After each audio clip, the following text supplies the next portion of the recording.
Black Creative Intelligence presenta.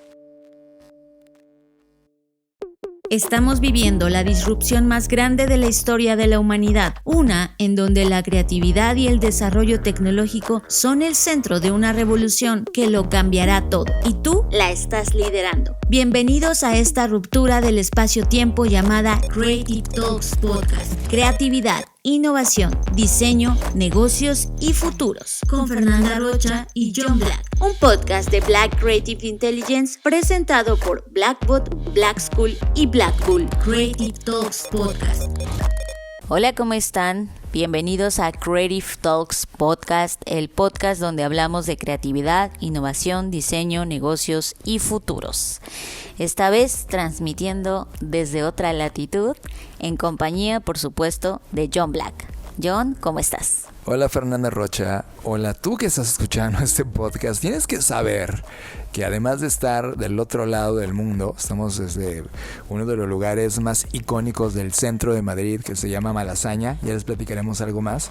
Es la primera vez, o más bien la segunda vez, que estamos grabando el podcast desde la intimidad de la cama de este lugar donde estamos quedándonos el día de hoy, que es el único lugar donde además hay una calidad de audio bastante decente, no hay tanto ruido, pero además yo olvidé todos un solo cable. Traje micrófonos, traje todo, la mezcladora, pero olvidé un cable muy importante como para darte la mejor calidad de audio posible. Pero bueno, una vez excusado lo siguiente por mi error, estamos grabando desde un micrófono, muy felices de conectar contigo en esta edición del podcast.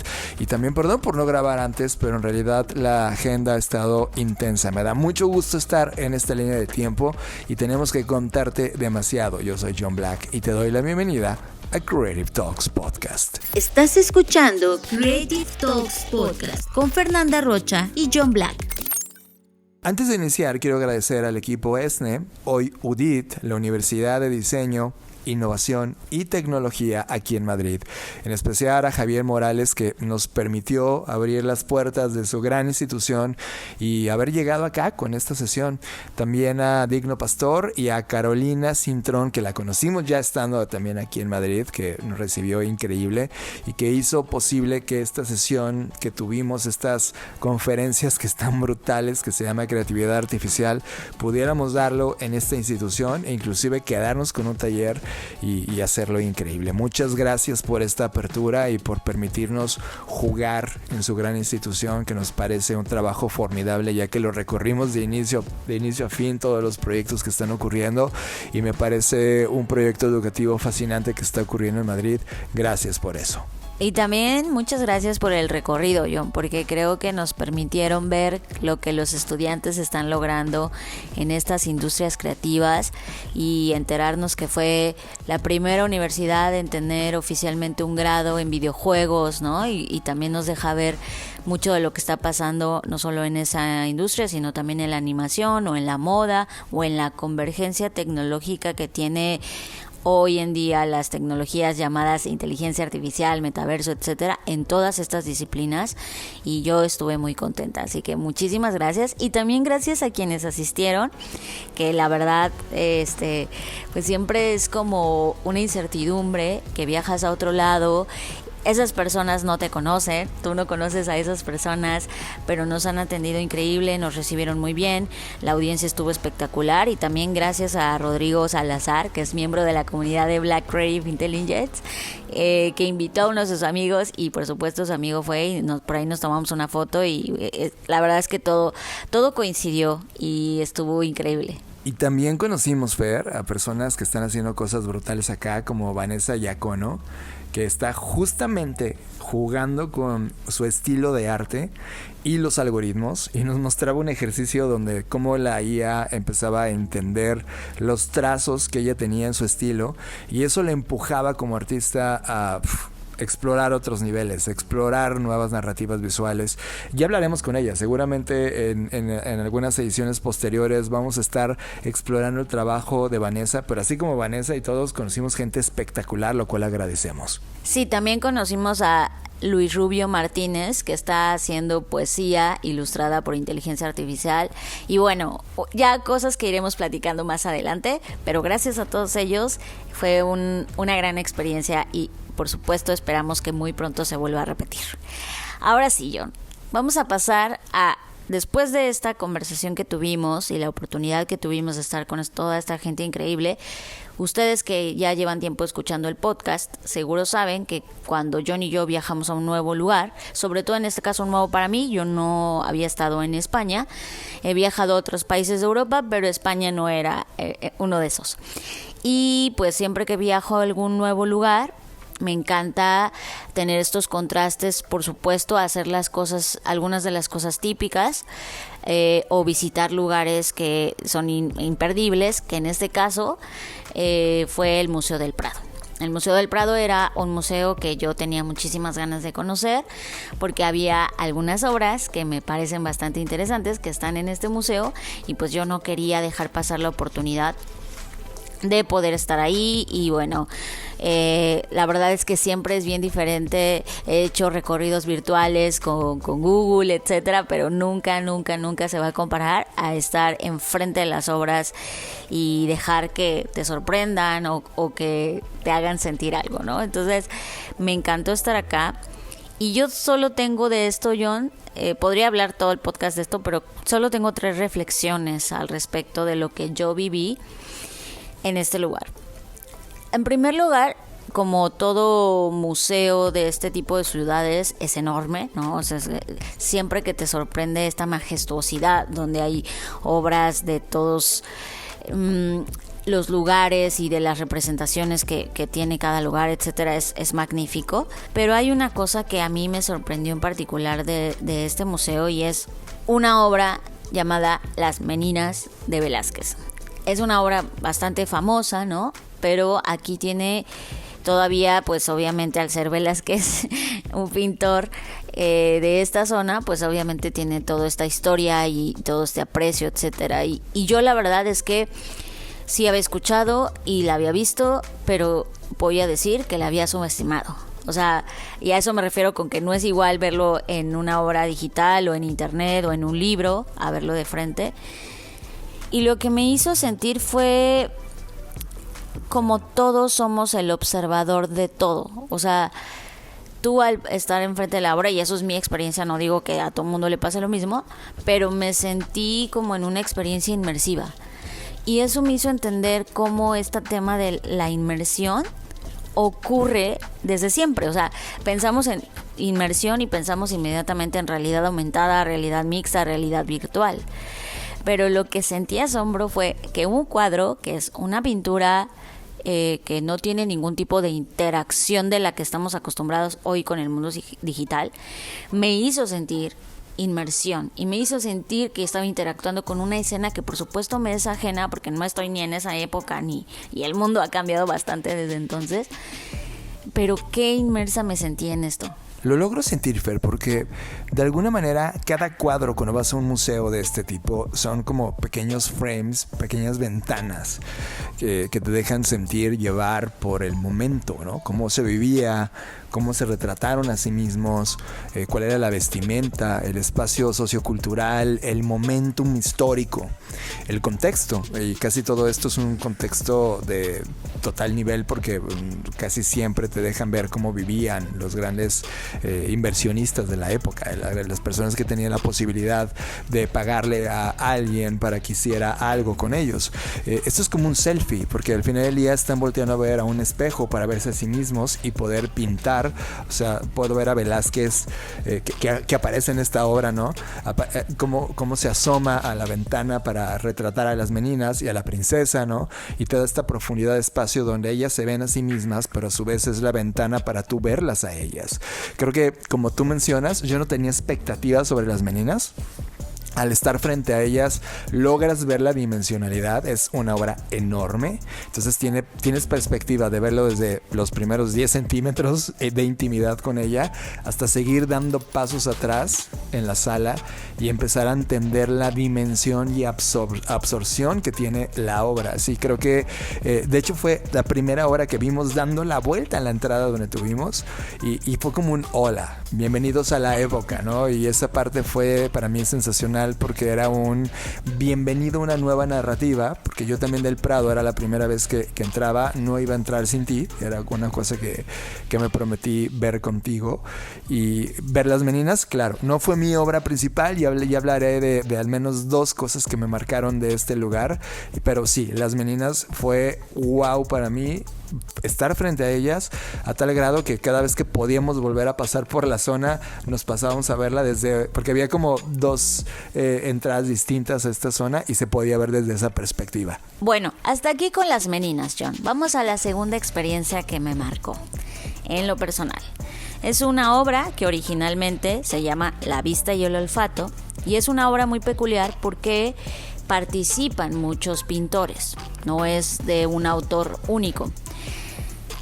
Y perdonen historiadores del arte, pero yo rebauticé esta obra, que originalmente, ya digo, se llama La Vista y el Olfato, y yo le puse el metaverso de los cuadros. Porque si ustedes googlean esta imagen, se van a dar cuenta que eso es una obra donde está almacenada toda la colección de los reyes de ese momento y a los cuales servían estos pintores. Entonces la tarea que se les encomienda es pues documentar todas las obras que ellos tenían, y por obras entiéndase pinturas, esculturas, objetos valiosos. Y entonces en el cuadro aparecen todos los cuadros pintados. Es una locura. O sea, cuando tú lo ves y ves ese trabajo tan minucioso, primero, insisto, es una obra sui generis porque es una obra colectiva, y eso ya en sí mismo pues es una vanguardia, ¿no? Y yo pensaba en esta época, porque evidentemente no puedo evitar pensar cómo lo veo desde esta perspectiva en términos de la tecnología y de lo que hoy nos dedicamos, y decir, esto es justo lo que hoy está pasando. O sea, ya no es un autor único, tenemos muchos autores, incluyendo hoy a la inteligencia artificial como parte de este territorio, ¿no? Que nos guste o no está pasando, y que además estamos en un metaverso de cosas y en un multiverso de cosas, y ya no es una sola cosa, ya tienes tantos estímulos y ves tantas cosas, y o sea, era como si tuviésemos que retratar este momento. Yo me lo puse a pensar, ¿qué objetos estarían dentro de este cuadro, ¿no? Y hoy sería como estas pantallas dentro de pantallas y dentro de pantallas, pero sigue siendo esa narrativa multiversica que ha existido desde siempre, y que hoy nos compramos la idea de que es nuevo y que hemos estado inventando el hilo negro, el hilo rojo, lo que sea, pero en realidad no. O sea, cada época, por lo que puedo ver, reflejó su propia narrativa multiversica a su manera, a su modo, y por supuesto con la tecnología que tenía al alcance. Justo eso lo platicábamos cuando estábamos con Gabriel Barkentin y todo el equipo de Tridente, que le mandamos un abrazo enorme a todos, porque alguien nos preguntaba, oye, ¿cómo ven ustedes el futuro? Y yo les decía que en realidad ya hemos vivido esto en el pasado. Es decir, inclusive hice una muy mala referencia, pero que definitivamente la frase es poderosa. A mí no me gusta Miguel Bosé, y esa parte de Miguel Bosé como artista y como ser humano que entiende el mundo, no estoy de acuerdo con él. Pero hay una frase de una canción que se llama Este mundo va, y en donde dice, somos los mismos envueltos en novedad. Cuando veo este cuadro, ¿no? Y digo, claro, somos los mismos. Es un cuadro pintado en 1620, Fer. O sea, 1620. Y ves un cuadro metaversico, ¿no? Es un cuadro de profundidad. Alcanzas a ver escultura, alcanzas a ver algunos mapas, alcanzas a ver todo tipo de cuadros con todas las técnicas posibles que estaban ocurriendo en ese momento. Inclusive pareciera una infoxicación artística lo que ocurre dentro de ese cuadro. Y te sugiere ver que en ese 1620 estaba pasando todo al mismo tiempo en todos lados, como el filme ganador del Oscar, que nos hace sentir increíble en este momento. Y cuando te das cuenta que hoy somos los mismos, solo que ahora que en lugar de haber cuadros y óleos y pinturas y frescos, tenemos pantallas y píxeles y multirrealidades en líneas de tiempo ocurriendo en paralelo, y te das cuenta que bien este cuadro podría, si le cambias en lugar de cuadros y pinturas a fotografías, tweets, memes, a lo que está pasando hoy, es el mismo humano envuelto en novedad. con la diferencia de que cada persona en esta línea del tiempo juega con las herramientas tecnológicas que en su momento tuvo para plasmar esa novedad. Y es cuando ves estas analogías, estas mismas líneas del tiempo repitiéndonos una vez y otra vez, generación por generación, haciendo exactamente lo mismo. Sí, también pienso que siempre ha sido de las personas que pueden evidentemente costearlo, pues esta fascinación por coleccionar, ¿no? O sea, hoy pensaba que esto es, o sea, pienso en el closet de las Kardashians o de todos estos personas con mucho poder adquisitivo, donde ya no coleccionan esto, ahora coleccionan ropa, ahora coleccionan zapatos, coleccionan sneakers, coleccionan, ¿no?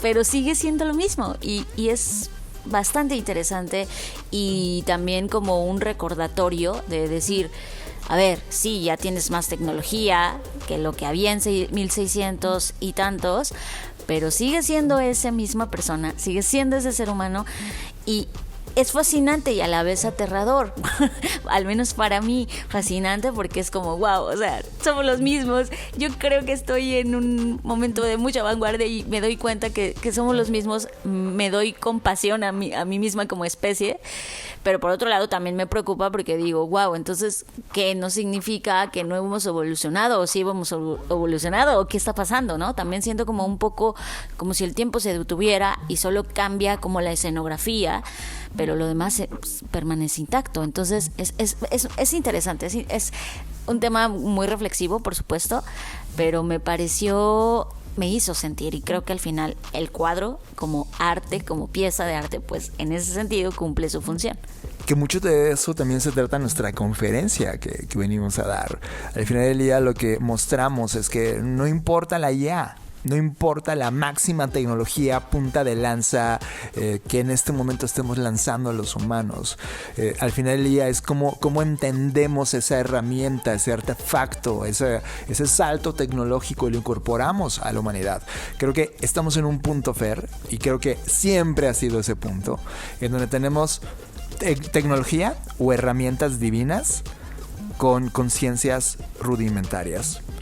Y eso es muy importante, porque alguien que tiene acceso a inteligencia artificial, pero tiene poca conciencia del impacto o importancia de cómo se usa eso y lo que afecta a las personas alrededor, va a terminar haciendo algo que al final del día va a terminar siendo solamente llevado al placer. Hablas de las Kardashian.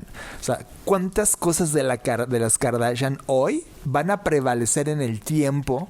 O sea, van a sobrevivir 100 años, 1000 años. Estamos hablando de que estas pinturas se pintaron en 1600, Fer. O sea, llevan ya 400 años en ese grado, ¿no? Los tenis de las Kardashians, ¿qué? Sí, claro, lo decía por la referencia de la acumulación, pero eso me hace llevar al siguiente punto, al último punto que me sigue impactando y que es una conversación que yo ya traía en mi mente, pero que está en el museo, por supuesto que me reforzó esta, y me refiero al ¿qué estamos construyendo hoy que va a prevalecer tantos años como estos cuadros? O sea, eso me preocupa quizá en el sentido de todo lo que estamos haciendo es tan efímero, o sea, no dura ni una semana, ¿no? Digo, si tú obviamente tuiteaste algo hace 10 años, sí, ahí, pero si lo borras o si algo pasa con el internet, pues bye, ¿no? Y nada, no queda rastro de ti. Si dedicaste 100% de tu vida a hacer todo digital y todo eso de alguna manera sufriera algún daño, pues se borraría para siempre. Claro, entiendo que alguien va a decir, claro, y si un museo se quema también. Pero me refiero a que fueron cosas hechas para que duraran, para que trascendieran, para que con el tiempo incluso fueran tomando más sentido. Y no solo hablo de estas obras, estas pinturas, sino hablo en general que esta época, 1600, todo, ¿no? Como que ese periodo y más antes, pero estoy hablando de esto porque es la pieza de la que estoy hablando, pues fue hecho para enmarcar un momento, sí, pero creo que también con los materiales y la paciencia y el cuidado y el detalle de que esto te dejara un legado, claro, desde el ego y desde donde ustedes quieran, pero que dejara un legado. Y creo que hoy, en términos de objeto, en términos de algo físico, en átomos, no estamos dejando tantas cosas. O sea, yo no sé si va a haber recuerdo de este momento en 500 años. Porque quizá en el internet, insisto, lo pueda ver, pero ¿qué hay materialmente hablando? Eso es algo que me cuestiona. Además de la basura, por supuesto, que ese no debería ser un legado. Sí, la industria del plástico te está diciendo, oye, yo me estoy haciendo inmortal, ¿qué hay de mí? Pero, por ejemplo, creo que esa sensación la vamos a tener la próxima semana cuando estemos de frente con la Sagrada Familia, ¿no?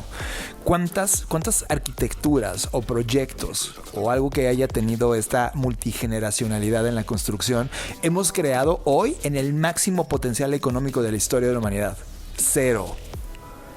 O sea, cero. Voltea a ver qué obra, qué cosa va a prevalecer al menos 500 años y que estemos orgullosos, además del plástico y de la contaminación, que estemos orgullosos de haberlo creado. Creo que la Sagrada Familia, cuando estemos en Barcelona frente a ese edificio, vamos a tener de golpe ese tema súper fuerte, Fer.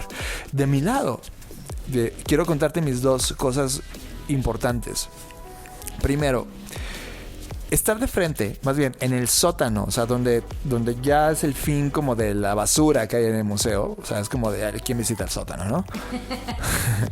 está una Mona Lisa, pero no está anunciada, no está llevada a bombo y plato, no hay nada que te diga que hay una Mona Lisa, excepto cuando vas caminando y dices, ¿esto es una Mona Lisa? Y evidentemente tú sabes que la Mona Lisa no está en el Prado, está en París, en el museo más importante quizá de la humanidad, donde está preservada esa historia mítica del robo, donde no valía nada una Mona Lisa, pero gracias al marketing lograron llevarla a un ícono que todo el mundo quiere retratarse en esa pequeñísima obra cuadrada y donde ahí está la Mona Lisa. Pero aquí el Prado tiene una Mona Lisa. Y de repente tú y yo nos fuimos acercando lentamente y es como, ¿ves el fondo? Es distinto, hay un paisaje. Esta Mona Lisa que está en el Prado es mucho mejor que la Mona Lisa que está exhibida en el Louvre de París. La historia es esta. Al momento en que se crea la Mona Lisa, no se crea solo un cuadro único, se crea una serie de cuadros donde el artista se permite explorar junto con su equipo de artistas que lo asisten para jugar con técnicas, colores, paisajes, posturas, rostros, distintos experimentos. Tú cuando estás haciendo un trabajo de diseño, Fer, nosotros que estamos haciéndolo casi todo el tiempo en una pantalla, imagínate cuando estás creando, no sé, un logotipo o cualquier diseño que quieras hacer, no sé, la portada de una revista.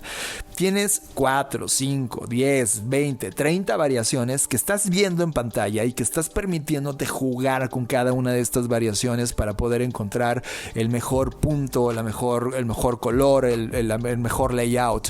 Ellos no tenían computadoras, ellos tenían que repintar una y otra vez para hacer como copias del original, para después de tener 8, 15, 20 variaciones, no sé cuántas, escogían la mejor, en donde se habían permitido haber experimentado en las anteriores cosas que no les gustaron y que terminaron en esa última versión que termina en los museos o terminó en las manos del cliente.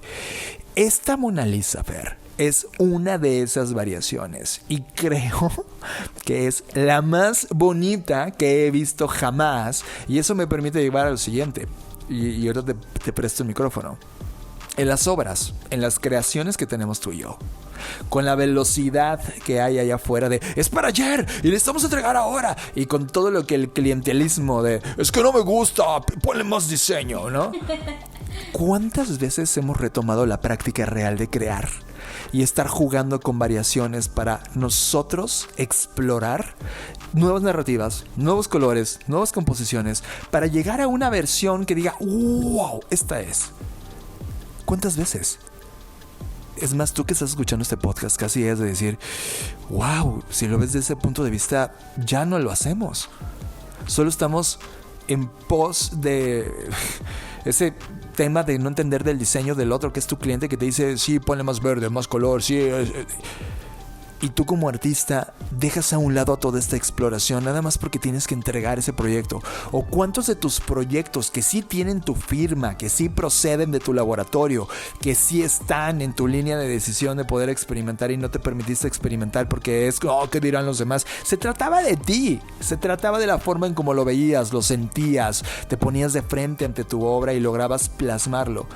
esta Mona Lisa, Fer, me transmitió todo ese conocimiento que ya no tenemos y que necesitamos recuperar.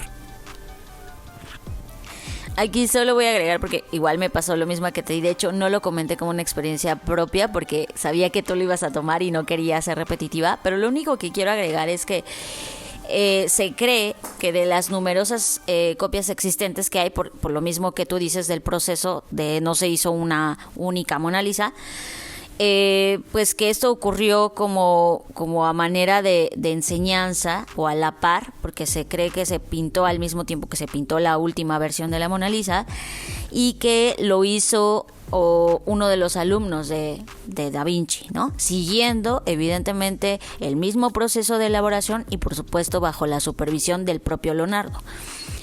Y eso me hace pensar muchas cosas, obviamente todas hipotéticas y especulativas, pero sobre, o sea, yo no sé cómo debe sentirse que alguien pinte algo que tú estás entregando y que posiblemente algo sea mejor, ¿no? O sea, ¿qué dice del maestro? ¿Qué dice del alumno? Para bien y para mal, en todos los sentidos, ¿no? Y pienso como en estas relaciones que evidentemente habría que investigar más a profundidad, historia del arte, pero que son estas relaciones que tienen que ver con la superación quizá del alumno al maestro, o quizá, o sea, hubo una razón, la cual no conozco aún, porque la Mona Lisa que vemos en el Louvre es la versión final, ¿no? ¿Por qué?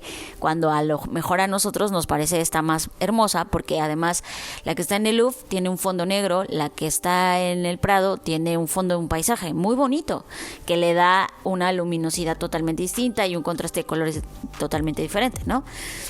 Y pues eso me hace pensar, o sea, como decir, wow, el proceso creativo, como decías tú, de hacerlo por ti, para ti, aunque aquí había alguien a quien entregarle al final del día esta obra, y le pasó a todos los artistas. Si lo haces para un cliente, ¿por qué no lo haces para ti? ¿Por qué no te das ese permiso de hacer tantas versiones o las versiones que sean necesarias? Y sobre todo, algo que hemos hablado en los últimos episodios, tomarte el tiempo de hacerlo, ¿no? Y que tristemente termina en esta línea del tiempo. Y, por ejemplo, mientras nosotros estábamos admirándola, nadie más se acercó, porque les digo que está en una zona aislada, o sea, en la profundidad de este museo, ¿no? En un rincón, además. O sea, es difícil llegar a ella como una zona estelar. O sea, las Meninas está en la entrada, es como ¡tatán! Y de repente esto está en un lugar donde igual te lo saltas. O sea, es un pasillo que además tienes que dar vuelta, ¿no? Algo que me pareció muy doloroso es que un chico que venía en un grupo de chicos, más o menos de 20 años, 25 años. Menos, como 10 adolescentes, ¿no? Como entre 16, máximo 19 años. Ok, falló en la edad. Entonces, que dice, oh, y se acerca. No, es el único del grupo que se acercó. Vio la obra, no leyó nada, ¿no? Solo la vio y se fue riendo. Entonces, como que los demás que sí estaban interesados de, oye, ¿es una Mona Lisa? No, fue pintada por DiCaprio. DiCaprio. Y todos, qué basura, tío, ¿no? Y se fueron, ¿no? Fuck, ¿no? O sea, es como estos tíos, estos niños, ya sé, son demasiado jóvenes como para entenderlo. Ahora lo veo con esta arrogancia del maduro y viejo, ¿no? De decir, estuvieron frente a un trabajo que sí estuvo en los ojos de Da Vinci, que sí estuvo en su taller, que fue una variación de la original, aunque qué es original y qué no, aunque fue un alumno el que estaba jugando con técnicas que le pidió además Da Vinci jugar, porque igual solo incorporaba a la original, ¿no? Wow, o sea, todas esas historias se fueron perdiendo y creo que eso, Fer, se necesita recuperar en todo orden de creación. O sea, creo que al final, y yo te lo mencionaba a inicios de año cuando te dije, Fer, ya dejemos de crear proyectos y comencemos a crear obra. Es como, deja de tener entregables y empezamos a catalogarlos en el orden de, esta es la manera en cómo pienso y esta es mi firma Da Vinci, punto, se acabó, vete a la chingada, ¿no? Y ese tema de que no, los clientes quieren que le pongas más verde y tú dices, verde no va a pasar, man. O sea, verde no te sirve en este proyecto. La experiencia que hemos tenido en múltiples proyectos, en múltiples dimensiones es esta. Esta es la manera en como yo lo resuelvo. Blackboard lo resuelve así. ¿Lo quieres o lo dejas? ¿Lo dejas? Ya, se acabó. Bye.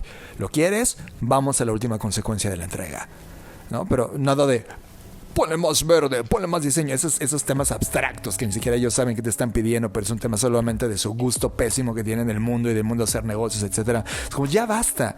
Estás jugando con personas creadores, no con robots tomadores de prompts, que a veces así parece todo lo que hacemos en el mundo de los negocios y del diseño y del arte. Somos prompts, tomando frases de esos tipos que no tienen idea y entregándoles y vomitándoles cosas que ellos querían ver, pero ni siquiera son buenas. Perdón por mi enojo, pero es arte. A eso me refiero con obra. Y esta Mona Lisa me la trajo. Y luego me llevó a otro lugar. Evidentemente pasamos por múltiples cosas. Vimos cosas de Goya, fuimos al underground, a la parte oscura de Goya. Fueron brutales. Pero una en particular, Fer, que yo no sé tú qué sentiste, ahorita me vas a platicar. De un ser humano que yo no tenía ni idea que existía, aunque luego te voy a contar ahorita una historia que tenía todo que ver con México. Su nombre es Antonio Fabrés y la obra se llama La Esclava. Antonio Fabrés, La Esclava. Si puedes googlearla ahora mismo o buscarla en cualquier buscador que tengas. Busca La Esclava, Antonio Fabrés, una obra de 1886.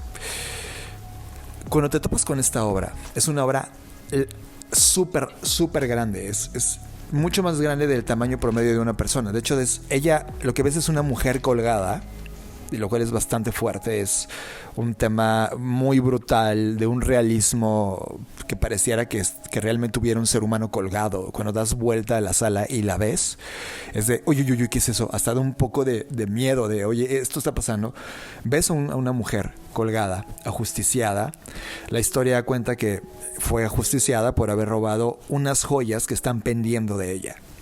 Pero en realidad lo que el autor o el artista quería transmitir, Antonio, era... de hecho, hay un letrero en árabe que dice muerte al ladrón. Pero lo que realmente quería mostrar en la obra, en esta iconografía de la composición, era responder bien al sueño erótico de la imaginación ya anticuada del mundo sobre la esclavitud en ese momento en 1886. Y de repente te das cuenta, por eso les decíamos muy al inicio, somos los mismos humanos envueltos en novedad. Hoy no hemos avanzado nada. Es como... Hoy vemos esas mujeres ajusticiadas, no solamente colgadas en la calle o asesinadas y descuartizadas o desaparecidas, las ves totalmente ajusticiadas online o en los comentarios de tu familia, o tú ejerciendo sobre ellos la violencia y enojándote como yo a veces me he enojado contigo, y ves esa obra y dices, carajo, no hemos hecho nada. Y te das cuenta, 1886, no habían los movimientos que hoy tenemos en las calles, no había la apertura, no había los medios, y de repente, ¡pum!, una obra incómoda. Antonio Fabrés, Fer, quien vio esta misma obra, y de repente siento un poco de pena y miedo, porque quien vio también esta obra fue Porfirio Díaz. El mismo cuadro que vimos, Porfirio Díaz sintió lo mismo, y es como, damn, esto lo necesitamos en México. Lo llevó a México, no solamente en términos de obra, lo llevó para dirigir, fue el inspector general de Bellas Artes mientras Porfirio Díaz estaba ejerciendo. Y el objetivo de Porfirio Díaz es que abriera la primera escuela mexicana de pintura realista y al mismo tiempo influenciara a una generación de muralistas que en ese momento necesitaban expresar a través de los frescos la realidad que estaba ocurriendo, ese realismo de lo que estaba pasando y de la aspiración. Claro que tenía aspiraciones este presidente que terminó siendo totalmente un villano en la historia, pero esa visión que tuvo Porfirio Díaz fue a través de la visión de Antonio Fabrés. Y es que uno dices, wow, lo perdimos. ¿Dónde están los Antonio Fabrés del mundo, no? ¿Y qué hicimos mal para que esa obra no la viera todo el mundo? Porque si tú vas al museo y agarras el plano y ves el directorio, la obra no está catalogada. Es como, ¿dónde puedo llegar a la obra? Llegas por accidente. Luego vas a la tienda donde te venden todos los recuerdos. Yo quería llevarme la obra. No existe nada, ni siquiera de la obra, o sea, las dos obras, ni de la Mona Lisa, ni de este Fabrés. De la Mona Lisa sí había. Perdón, de la Mona Lisa sí había, pero sí entiendo a qué te refieres. O sea, como el protagonismo, obviamente que tienen todas las obras, ¿no? Que ahí entra, pues ya, el trabajo del museógrafa, que sí, o sea, se entiende. La curación es un statement del museo.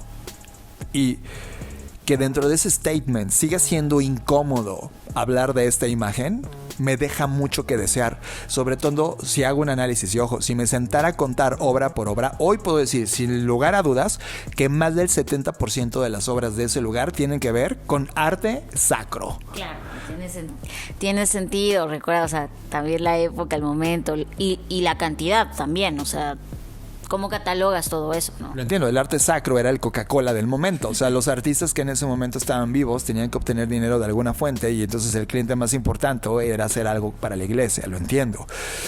Pero en este momento, en el presente, este realismo, este debate que debería de tener este tipo de obras sería mucho más importante por el contexto en el que estamos viviendo. En fin, yo sí lo pude ver, pero es un tema más por la sensibilidad que tengo. Esas son las dos obras que me marcaron. Lo que me enseñó el proceso de la Mona Lisa, que no es la Mona Lisa, pero para mí es mejor que la Mona Lisa que se decidió, y lo que Antonio Fabrés en este trabajo llamado La Esclava me produjo y me sigue moviendo, Fer. O sea, hoy estoy totalmente seducido por lo que quiso transmitir Antonio Fabrés y por haber dicho Antonio también que sí a México en su momento y que tampoco lo entendió y terminó yéndose de México muy enojado porque tampoco lo dejaron expresar con el realismo que él tenía que expresar y terminó yéndose a otro lugar. Donó toda su obra a España con una sola promesa, que le pusieran a uno de los pasillos del museo su nombre, y nunca le cumplieron la palabra. Sí, de hecho, ya después investigando vi que estuvo en el Museo Nacional de Arte de Cataluña toda su obra, bueno, la mayoría, y quien te daba el recorrido, porque hicieron un artículo en La Vanguardia, pues explicaba, de hecho la colección se llamaba De la Gloria al Olvido, ¿no? Hablando de esto del artista y cómo termina y cómo terminan muchas de las historias de los artistas, tristemente, ¿no? Pero bueno, grandes reflexiones, John. A mí, en realidad, esta obra no me cautivó tanto como a ti. Quizás, y después lo reflexioné y ya no te lo compartí porque esperaba este momento para hacerlo. Quizás porque soy mujer. Entonces, eso sí influye en... Yo ya me sé tristemente en ese lugar, ¿sabes? O sea, sí lo veo desde esa perspectiva en donde me hace reflexionar lo normalizado que está en mi mente. No porque yo esté de acuerdo con que la violencia contra las mujeres esté bien, sino cómo te va haciendo norma claro, una mujer sufriendo no me causa la conmoción que a ti quizás, porque en mi psique y en mi educación y por supuesto, aunque trato de deconstruir eso, está otra mujer más sufriendo, ¿sabes? Y es muy triste. No estoy diciendo que eso esté bien, simplemente estoy diciendo que mi reacción quizás por eso no fue tan sorpresiva como te lo pareció a ti. Habría que reflexionar más. Estás escuchando Creative Talks Podcast con Fernanda Rocha y John Black. Y siguiendo el viaje, Fer, y dejando atrás ya el Museo del Prado, nuestra siguiente parada fue disfrutar de inicio a fin un edificio que está sobre la Gran Vía, esta gran avenida del centro de Madrid, que la verdad es deliciosa de ver en la arquitectura, es fascinante. Me dolió mucho que no pudiéramos ver la obra directa de la arquitectura desde donde inicia quizá la avenida en términos visuales. La Puerta de Alcalá está en una remodelación ahora mismo. De hecho, uno de los edificios icónicos de la Gran Vía también está en remodelación, lo cual no nos dejó ver la fotografía original de cómo tratas de entender un lugar, pero este edificio de Fundación Telefónica me parece un edificio fascinante. Es un proyecto que lleva bastante décadas desde que Telefónica abrió la fundación. Y en este edificio hoy hay cosas ocurriendo, desde exposiciones, como la exposición Cerebros o la exposición Código y Algoritmos, pero también tienen un auditorio donde están ocurriendo todo tipo de conferencias y capacitaciones. Y además emiten varias publicaciones. Una de ellas, una de las revistas que habíamos visto digitalmente, que se llama Telos, y que somos gran fan, sobre todo tú, Fer, que eres la primera consumidora de Telos, y ahora que la puedes tener en papel y apreciarla en su visión impresa artística, también te provoca algo. Pero lo interesante de este edificio es el contenido que está ocurriendo dentro. Y está esta exposición que les decía, que se llama Cerebros, y la exposición de Código y Algoritmos. En los últimos 4 meses hemos estado dedicando, Fer y yo, a lo largo de todos estos días, un análisis muy, muy agresivo sobre cómo el cerebro humano trabaja, procesa, se alimenta y ordena al resto del cuerpo humano, y cómo se crea pensamiento y cómo funciona la creatividad, y qué diferencia hay entre esta máquina orgánica que le ponemos cerebro contra la manera de procesar de las computadoras. Y mucho de esta conversación la extendemos justo en la conferencia de creatividad artificial, donde estamos descifrando esta comparativa entre cómo hemos creado estos cerebros artificiales, que son procesadores al final del día, pero que en la arquitectura funcionan muy parecido a lo que nosotros entendemos hoy cómo funciona el cerebro, aunque del cerebro realmente no entendemos mucho. Pero a la hora de ver los avances, a la hora de estar de frente con los descubrimientos, a la hora de entender que así como nosotros tenemos sistema nervioso, el resto de animales vertebrados lo tienen, y hay otros animales enigmáticos que tienen inclusive más de uno y tienen un multiprocesamiento multicreativo en muchos aspectos, nos hace entender que estamos en pañales ante la máquina cuántica más increíble de este universo llamado cerebro. A mí me pareció una colección hermosa, no solamente en el sentido mismo de la instalación y físicamente hablando, sino de la curaduría y de cómo te cuenta la narrativa desde que entras y te empieza a cuestionar con preguntas tan sencillas y a la vez tan complejas de qué es la mente, ¿no? ¿Qué es la mente?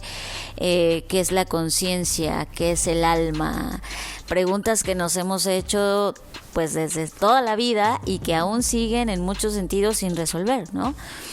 Y sabes, yo te lo he dicho en otras ocasiones y también lo he dicho en este podcast, me encanta que siga siendo un misterio. O sea, por supuesto que una parte de mí le encantaría que el ser humano logre descifrar el código y entendamos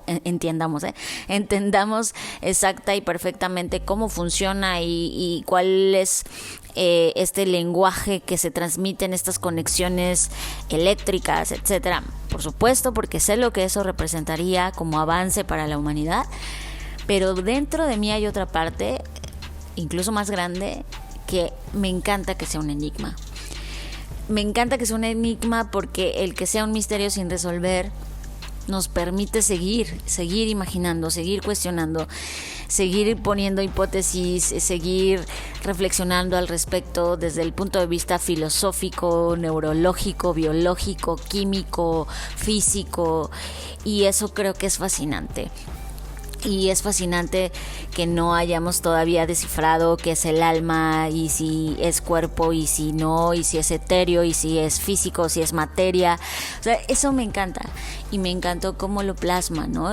Y también me asombró muchísimo, por otro lado, cómo durante diferentes épocas, al hacernos estas preguntas, hemos usado diferentes técnicas, unas bastante cuestionables, ¿no? Como la terapia de electrochoques que se hizo y se practicó en algún momento, o nuevos avances en la ciencia y en la tecnología que nos permiten ahora hacer escaneos que me parecen una obra de arte. O sea, ver a tu cerebro en ciertas tonalidades como en los colores del arco iris, ¿no? Que son estos azules, violetas, por cierto tipo de tecnologías que se usan para fotografiarlo o para intentar mapearlo.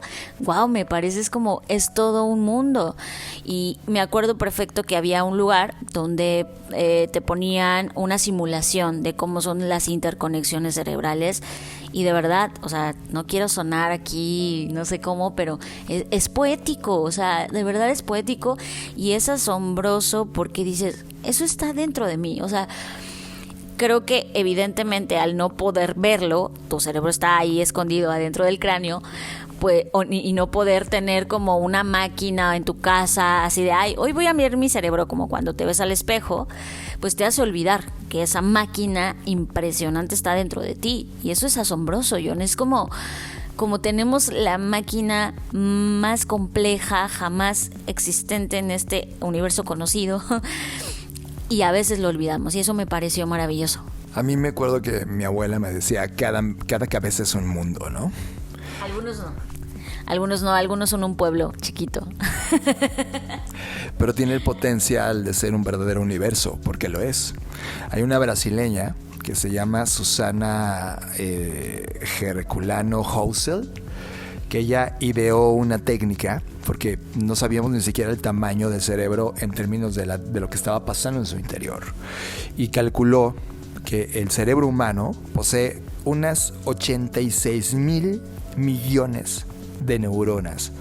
86,000 millones. O sea, no sé si hemos contado las estrellas del universo, pero en verdad somos un universo. Si cada neurona es un pequeño planeta o un objeto, una estrella, aquí hay 86,000 millones de neuronas, de cosas vivas, eléctricas, listas para compartir y enlazarse con otras, para crear vínculos de ida y vuelta de datos e información y darle vida a ese monstruo llamado ser humano, ¿no? O a ese animal mecánico y orgánico llamado ser humano.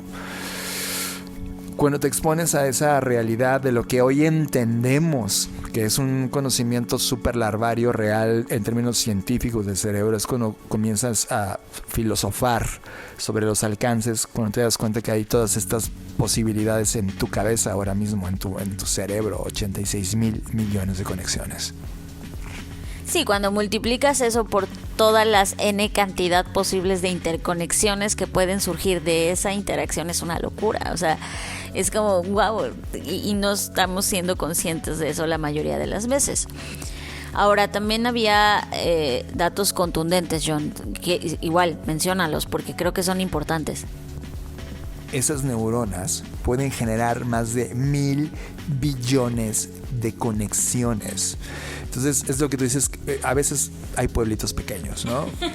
Y yo tengo filosóficamente, que esto quede grabado como un mero acercamiento filosófico. Yo no soy neurocientista y no tengo un laboratorio donde pueda adentrarme en la búsqueda y exploración de ese universo. Pero esto es lo que nosotros entendemos el día de hoy. Y es lo que decimos en la conferencia. Imagínate que tú estás parado. Sí, tú, querido podescucha, estás parado. ¿Has visto el video de Robbie Williams? La de Rock DJ. Ok, quítate los músculos, quítate el cabello, arráncatelo. Bueno, figurativamente hablando, no lo hagas físicamente. Una vez que te quitas los músculos, te vas a quedar con un esqueleto. Quítate el esqueleto. Y quítate los órganos internos. Te va a quedar un extraterrestre. Un sistema nervioso con un cerebro que transmite luz al resto de sus terminales. Es un extraterrestre cableado para poder en todos los puntos de entrada recibir e intercambiar información a través de los sentidos: tacto, gusto, oído, olfato, choques eléctricos. Somos un ser de luz, y eso lo hemos dicho en la BCI hace como 2 o 3 meses que tuvimos esta sesión. Esa cosa que compone, ese animal eléctrico que somos, está envuelto de un cuerpo. Ahora sí, vuélvete a meter todo, órganos, piel, todo. Ese cuerpo es una serie de terminales, como si fueran USBs en tu computadora, que permiten entrar y salir datos. El cuerpo envuelve este sistema nervioso. Tu mente es ese procesamiento, no solamente cerebral, es todo lo que está ocurriendo en tu cuerpo. No solo piensas con la mente, es un intercambio de ida y vuelta a la velocidad de la luz. O sea, esta velocidad, y hay un dato, déjame ver si lo puedo recuperar ahora mismo sobre la velocidad de intercambio. No la tengo aquí. Aquí está. Los impulsos nerviosos que están ocurriendo en tu cuerpo agarran los 300 kilómetros por hora. Ese es el intercambio de velocidad donde se están moviendo todos estos datos. 300 kilómetros por hora. Entre lo que piensas y lo que haces moviéndote, por ejemplo, la mano. Es 300 kilómetros por hora llegó la orden. Todo eso que representa ese conocimiento almacenado genera conciencia. Aquí el debate, después de haber visto esta conversación y este lugar, Fer, es qué es conciencia y qué es alma. Y yo filosofaba contigo una cosa. La única vez que un ser humano puede experimentar el nacimiento del alma es una madre. Sí, si tú estás embarazada o vas a tener un hijo, después de escuchar esto seguramente vas a querer experimentarlo. Hay un punto en donde tu feto, que está formando el cuerpo y está comenzando a crear toda esta estructura mental y de cables, que luego le ponemos sistema nervioso, hay un punto donde le pones el botón de encendido al sistema nervioso. Al inicio solo son músculos y tejidos naciendo orgánicamente, pero hay un punto en donde este sistema nervioso básico se prende y tiene un cable generador de conector, el ombligo, el cordón umbilical. En ese instante, en ese primer switch on, donde ocurre este primer chispazo, este primer spark que le da vida eléctrica a ese ser, en ese momento llega el alma. Y cuando te mueres, ese último chispazo de corriente eléctrica, se te va el alma. Por eso, cuando nos morimos, lo primero que hacen los médicos el día de hoy con la tecnología que tenemos hoy es llegar con un equipo eléctrico y tratar de darte estos chispazos que te dieron vida. Es una reactivación manual de ese sistema nervioso que te compone. Entonces esta conciencia que vas teniendo a lo largo del tiempo no es más que la maduración personal y la conexión cerebral que vas teniendo en términos de tus neuronas con todo el conocimiento, los datos, experiencias, memorias que tienes a lo largo del tiempo.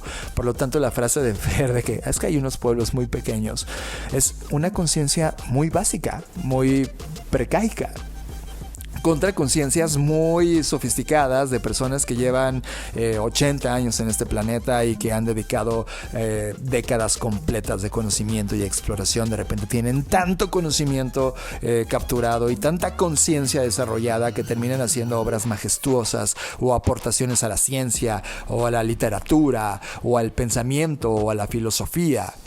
Eso es conciencia y es conocimiento adquirido y saber de cierto que existe.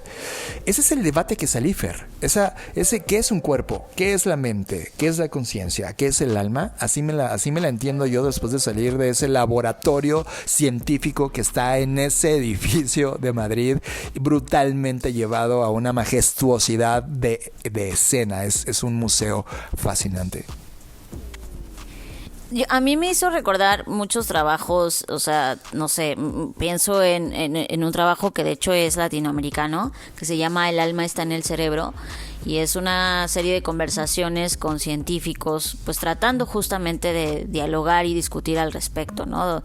Si el alma es materia, si no es, ¿no? Si existe o incluso si no existe.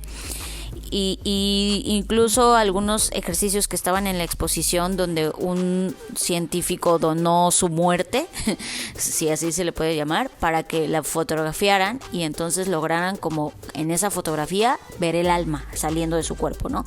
Y sí, evidentemente se ve una luz muy fuerte, que obvio no podemos aseverar que es el alma, pero bueno, de que había algo en las fotografías de este científico que mostraban que algo estaba pasando, pues evidentemente sí, ¿no? Obviamente al hacerlo en su muerte, pues ya, o sea, él ya no supo más de eso y siguieron los estudios avanzando, pero bueno, al final lo que te decía al inicio, me encanta que esto siga siendo un misterio. Ahora, por otro lado, y aquí voy a conectar con la segunda exposición del siguiente piso, a menos que tengas algo más que agregar. Solo decir que claro que ilumina, o sea, cuando donas tu muerte y se te va la electricidad, o sea, eres un reactor, Fer. O sea, lo que han dicho como el aura no es más que el poder capturar con alguna herramienta tecnológica que hemos inventado justo esta dinámica energética que rodea tu cuerpo, ¿no? Entonces, si traes una máquina acá arriba dotada de poder energético y electricidad y luz, claramente tu cuerpo tiene un electromagnetismo visible ante herramientas que pueden ver esa exposición. Entonces, yo sí creo que este reactor, este campo eléctrico es totalmente demostrable. Ya ni siquiera es un pensamiento del más allá o mágico. Pero bueno, lo que te decía es que enlazándolo con el siguiente piso que tiene que ver con códigos y algoritmos, por otro lado, el hecho de que no hayamos descifrado toda esta maquinaria y esta gran herramienta, locura llamada cerebro, también me hace reflexionar sobre, aún así nos estamos atreviendo y me encanta la humanidad porque la pinche osadía que tenemos de hacer las cosas, ¿no?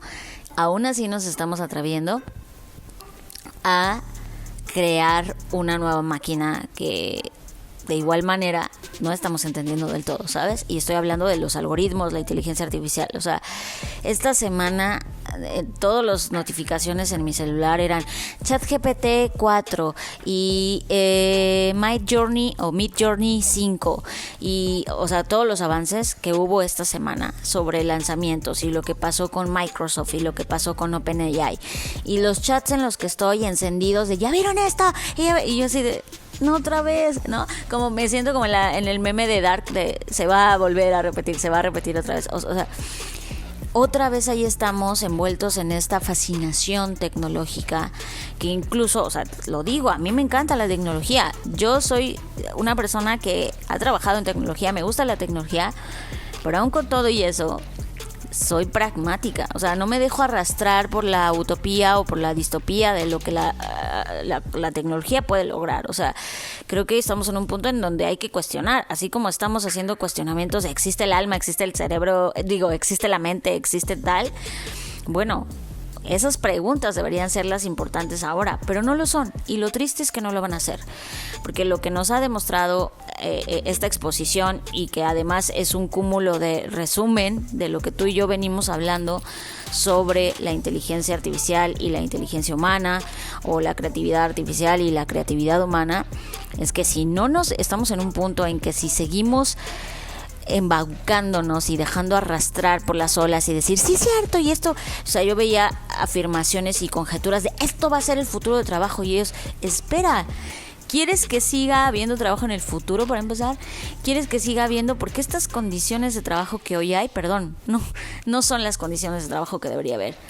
Y aún así nos atrevemos a decir, esto va a ser el futuro de trabajo, porque wow, ya Microsoft lanzó. Entonces a mí lo que esa narrativa me hace pensar es, claro, como Microsoft lo dijo, entonces tú ya aseveraste, ya te compraste esa narrativa de que este es el futuro de trabajo, por lo tanto cualquier cosa que tengas en el futuro distinto a esto, te vas a sentir frustrado, te vas a sentir que no estás teniendo éxito, te vas a sentir, ¿no? Y es como wow, o sea, qué gran impulso tienen estas compañías de la narrativa.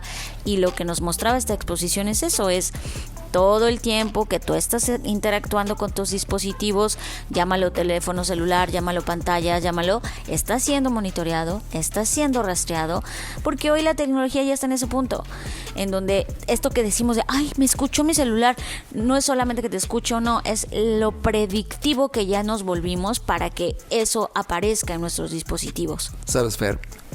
Llevado al tema de algoritmos, ¿no? Que es el tema más sofisticado que tenemos porque es lo que evoluciona hacia inteligencia artificial, lo que me preocupa del ser humano que hoy estamos siendo como humanidad, ¿no? Es que la frase que les dije al inicio de tenemos herramientas divinas con conciencias arcaicas. No tenemos ni idea, en serio, pregúntale al lado cómo funciona el algoritmo de su red social. No tiene ni idea.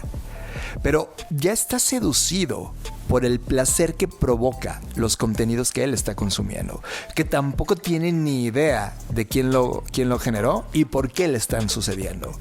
Pero él está ahí, inmerso en esa pantalla, en ese contenido, y eso sucede ya a todas las edades. Pero, o sea, mis papás están inmersos, no solamente eran los primeros que usábamos el internet a mediados de los 90s, sino ahora ya 30 años después de eso ya llegó a los adultos mayores. Y cuando volteas a ver a tu líder de manada, es decir, tu abuelo o tu padre anciano, de oye, ¿tú qué opinas de esto? No tiene la menor idea de cómo funciona.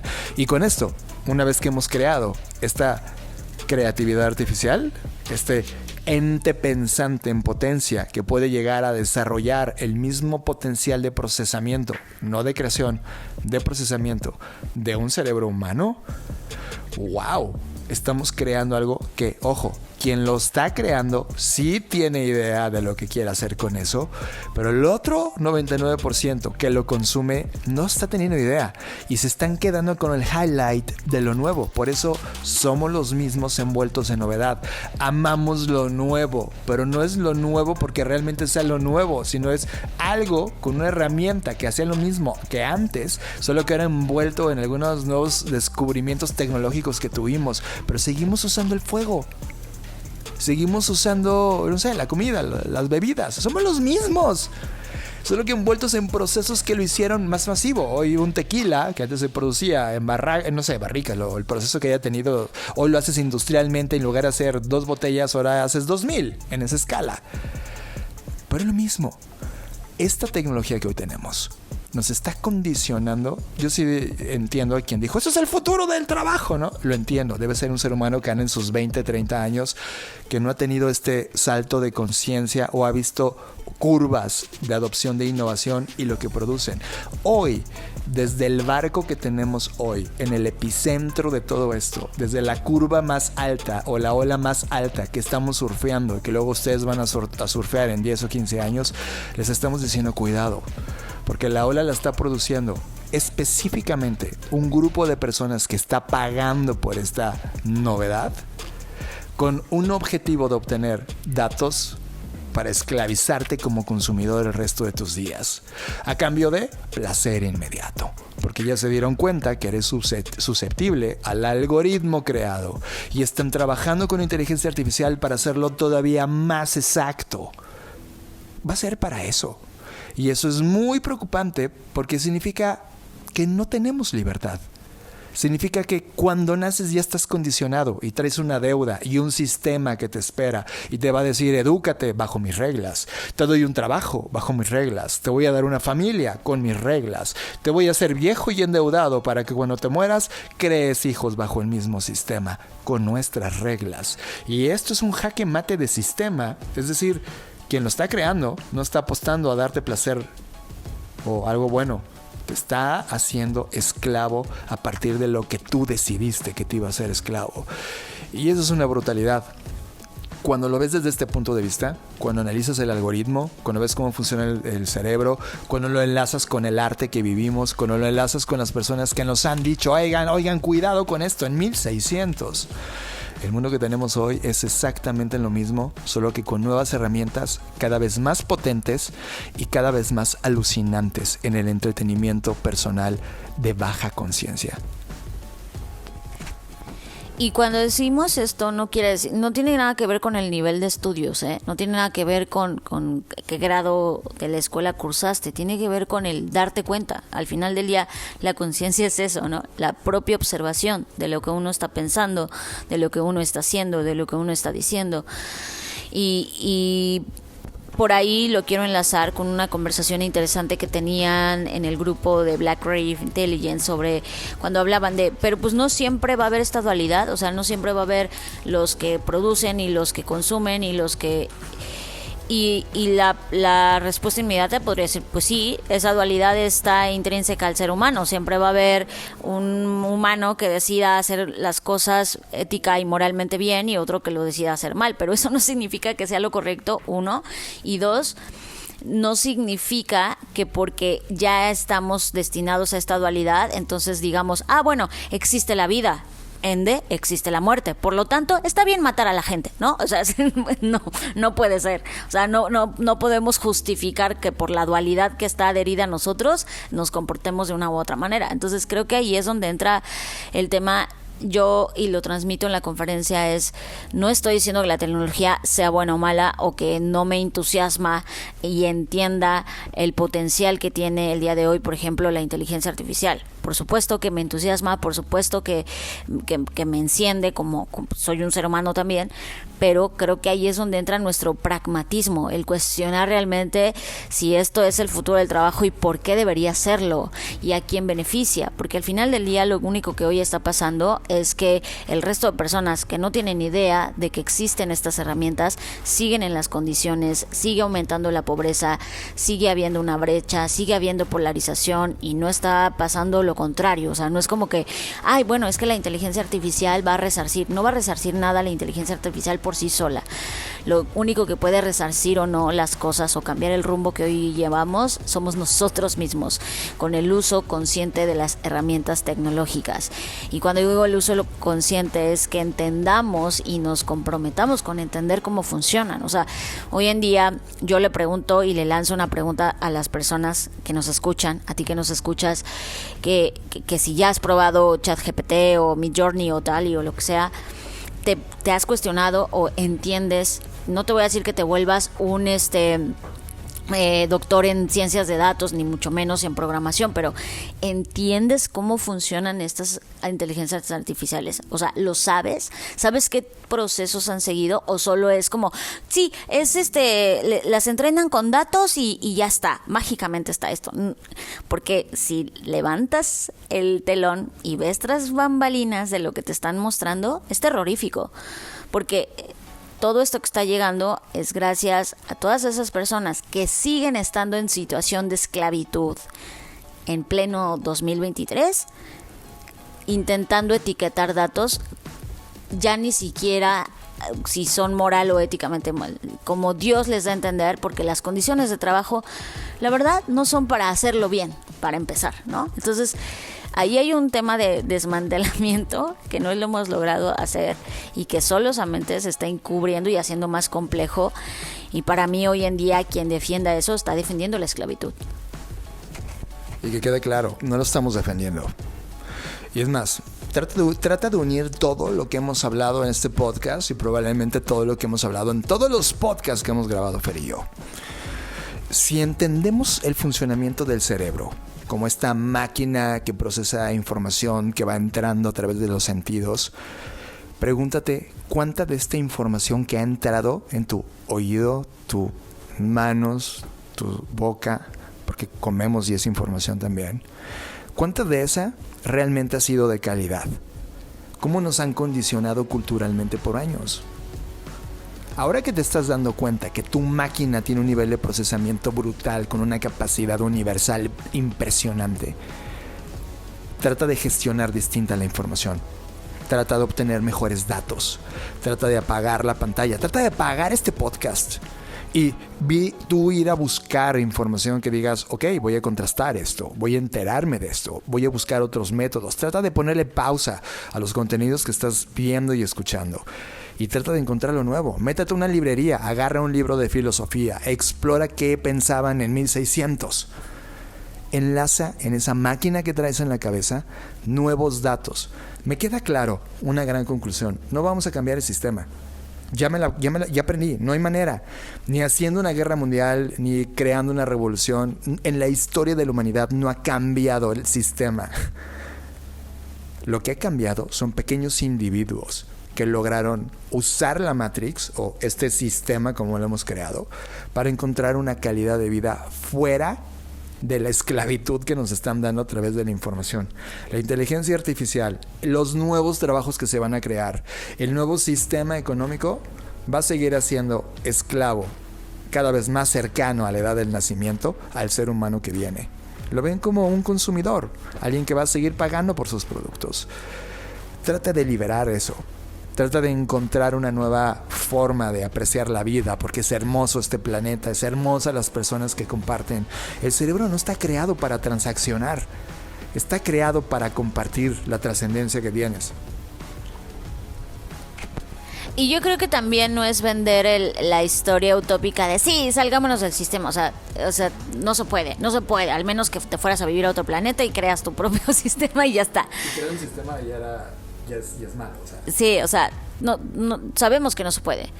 Cuando decimos salirte del sistema, y aquí quiero referenciar y parafrasear a muchas mujeres, sobre todo, que les han llamado brujas o sabias en nuestras culturas, sobre todo latinoamericanas, que han logrado como sustraer información de la naturaleza y llevarla al mundo, y es: tú eres tu territorio.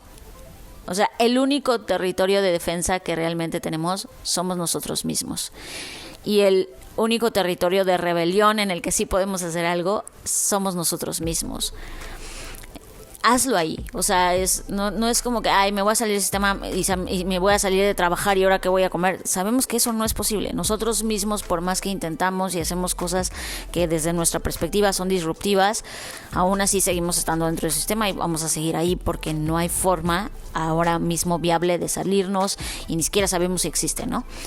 Pero en nuestro territorio que es nuestra humanidad, nuestro cuerpo, lo que decías, John, en lo que consumes, en lo que comes, y sé que comer hoy en día se ha vuelto también incosteable, ¿no? Pero intercambia eso, trata de intercambiar. Hoy en día lo veíamos aquí en el viaje, y con esto quiero cerrar. Unas personas que salían de un evento deportivo, que el evento deportivo cuesta X cantidad de dinero, ¿no? Por lo cual se entiende que al menos tuviste ese dinero para poder asistir al evento deportivo. No sabemos qué tuviste que hacer, o es dinero que se te hace fácil gastar o invertir, como lo veas. Y de repente al salir se comen una hamburguesa McDonald's. Y no es que esté mal comer McDonald's, todo el mundo lo hemos hecho seguramente en algún momento de nuestras vidas. Pero lo que decíamos John y yo era, en esta altura de lo que estamos, de lo que podemos ver, de lo que podemos comprender, sería algo que no haríamos quizás ni una ni otra. Es decir, ya invertir en un evento deportivo nos parece, en esta situación que nosotros estamos, como decir, mira, no es mi prioridad. Me encantaría hacerlo, por supuesto, estar ahí, gritar, me encanta el fútbol, desahogarme y decir, bueno, estoy hablando en el caso de John, ¿no? Que es como, wow, me encanta. A mí ya no me encanta tanto, pero bueno, pero ya no es como una prioridad, porque hemos decidido que este es nuestro territorio y es, ¿en serio quiero ir? O más bien estoy moviendo mis decisiones porque mi contexto y el sistema que me rodea me está haciendo creer que quiero esto, ¿no? Y es como esta frase de, me gusta porque como había un meme hace unos meses que decía, ¿es guapo o solo es blanco? ¿No? Y ahora me pregunto eso en todo. Es como, ¿en serio lo quiero? ¿O solo es como esta necesidad que me están imponiendo de, estoy viendo que todos lo hacen y me siento presionada, y soy como cuando era adolescente y no quería fumar, pero todos fumaban y decía, voy a fumar porque es cool? ¿O en serio son mis decisiones, no? Y sé que a lo mejor ahí ya me meto con otros temas y cuestiones de libre albedrío y etcétera, pero creo que el tema es justo eso, traerlo a la mesa y decir, a ver, me voy a comer esto, que sé que me hace mal, porque está comprobado que ya alguien nos hizo favor de alimentarse con McDonald's durante mucho tiempo y ya vimos lo que le pasó. Entonces es como, esto es, de verdad lo quiero y lo voy a disfrutar, y qué bueno, date tu hamburguesa, qué rico, pero hazlo de manera consciente, con la conciencia que sabes las consecuencias que eso puede traer a tu vida y a tu salud y a tu territorio, que es el único que puedes defender. No puedo estar más de acuerdo contigo, Fer. Al final la conciencia es, oye, tuvo la conciencia de pagar 1,000 euros por un ticket de un partido de fútbol de la Champions en el estadio de Real Madrid, y de repente cuando ya los pagó y sale a la calle, se compra una comida de menos de 10 euros. Es decir, come mierda, ve mierda. Y es como, y está dispuesto a pagar por ambas, cuando pudo haber gastado esos 1,000 en haber visto cosas increíbles o haber comido salud, cosas que lo alimenten. Él decidió pasar sus días y noches de trabajo invirtiendo en esas dos cosas, porque dinero lo tuvo. Y esa falta de conciencia, o una conciencia del tamaño de un pueblo, cuando tiene la capacidad de un universo, es lo que está limitando a la humanidad, y es lo que fue diseñado para mantenerlos así. Y ojo, no estamos generalizando ni estamos diciendo que ir a los eventos deportivos es inconsciente o está mal. Estamos haciendo una comparativa de una situación que nos tocó ver y decir, seamos conscientes. ¿Vas a ir a un evento deportivo e invertirlo X cantidad de dinero, o vas a ir a ver a tus amigos jugar una cascarita? Está bien, no es el tema. El tema es que seamos conscientes. Vas a ver tu pantalla y tu celular y se te va a ir ahí la vida y se te van a ir las horas y no te vas a dar cuenta. Entonces no estás siendo consciente, ¿no? O sea, no es que esté mal ver TikTok o hacer ciertas cosas. Nada está bueno o malo. Es bueno para ti y lo haces porque tú quieres hacerlo, o más bien estamos siendo todos parte de este hype de todo. Que creo que esa es la reflexión, John. No nos dejemos embaucar, no dejemos que nos distraigan tan fácilmente, porque entonces eso se vuelve materia prima, sencilla, para apagar el potencial. Traemos una máquina que hace cosas impresionantes. Saquémosle provecho a eso. Estás escuchando Creative Talks Podcast con Fernanda Rocha y John Black.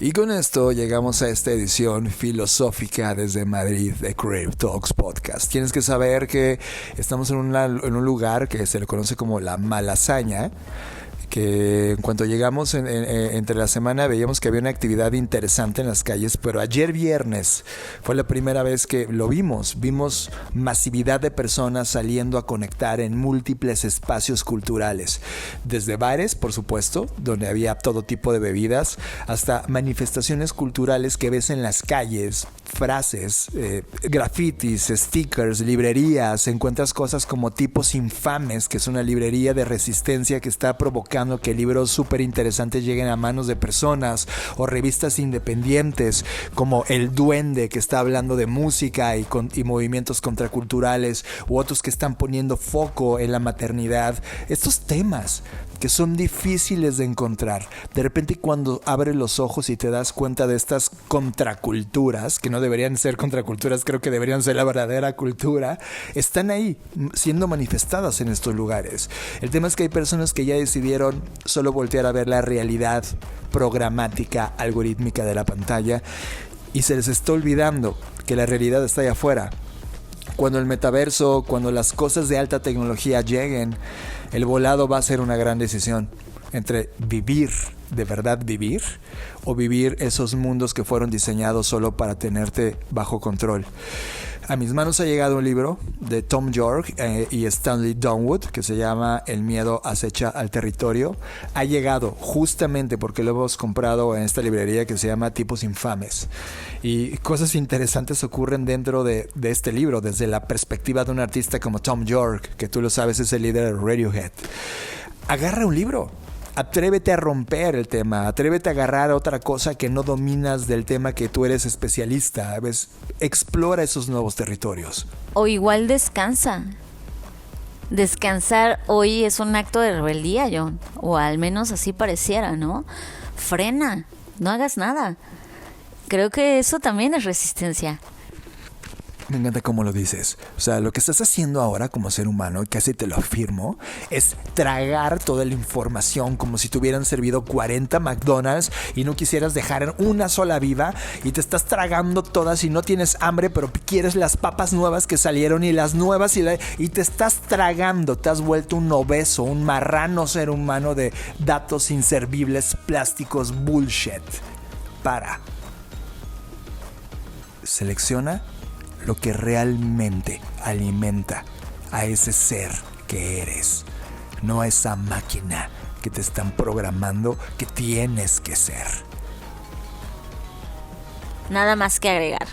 La próxima semana estaremos transmitiendo desde Barcelona y ya les contaremos lo que nos depare esa ciudad. Nos vemos en el futuro. Escuchaste Creative Talks Podcast con Fernanda Rocha y John Black, un podcast de Black Creative Intelligence, presentado por Blackbot, Black School y Black Bull. Nos vemos en el futuro. Black Creative Intelligence presentó